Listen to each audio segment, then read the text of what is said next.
ល្អខ្លាំងយកតែមែនតែនតែម្ដងពុកម៉ែបងប្អូនយុវជនថ្នាលវ័យក្មេងទំពាំងគុណខ្មែរបន្លកថ្មីរបស់លោកគ្រូសាន់សាយ៉ាន់បាទសាន់ធីម៉ាត់បានផ្ដួលយុទ្ធវង្សរុងរឿងនៅក្នុងទឹកទី1នៅព្រឹត្តិការណ៍អ្នកចម្បាំងកម្លាំងកម្ពុជាពិតជាល្អមែនទែននេះគឺស័ក្តិសមជាអ្នកស្នងគុណខ្មែរពិតប្រាកដស័ក្តិសមជាកីឡាករដែលទទួលបានការគាំទ្រពីពុកម៉ែបងប្អូនប្រិមិត្តនៅទូទាំងប្រទេសតោះមកជើងវិធីបាទទាញអូហូបាទដល់ចូលមកដៃពីធីម៉ាត់បាទមួយវាក៏រុញចេញមួយឆ្វេងស្ដាំបាទចាប់អោបក៏រុះកាយមួយបាទដួលបាទលោកគ្រូជួយលើកខោឲ្យហោះលបូតខោបាត់แล้วវាយមិនវាយកុំឲ្យបាត់ខោធ្វើកំតបមកជើងពីទីបាត់អូហូបែកទៅយុទ្ធវងបាត់ហើយ3 4 5 6 7 8បុកបន្តការប្រកួតមួយដៃជង្គង់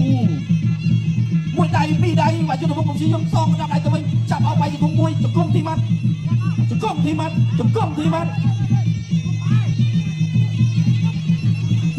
តបមកជើងទៀត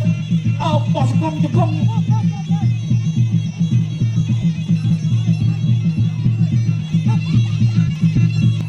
បមកជើងពីទីបាត់តបមកជើងពីយុទ្ធវងវិញចូលកណ្ដាលមកជង្គង់មួយជង្គង់កែងមកដៃពីរបាទក៏បែកខ្នង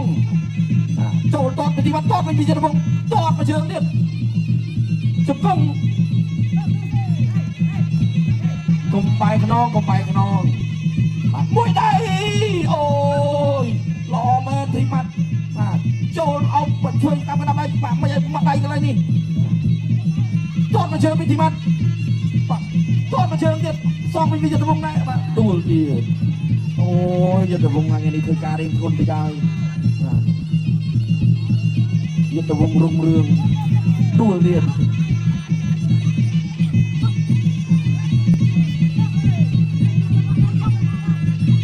មួយដៃពីធីម៉ាត់អូ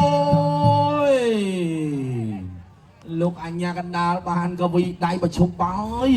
ល្អម្លេះបាទធីម៉ាត់បាទយុទ្ធវងរុងរឿងនេះក៏មិនធម្មតាទេបាទគាត់តបបានណាគាត់ដល់3ទឹកបាទមិនធម្មតាបាទឥឡូវនេះបាទរងចាំបន្តិចបាទសូមអរគុណ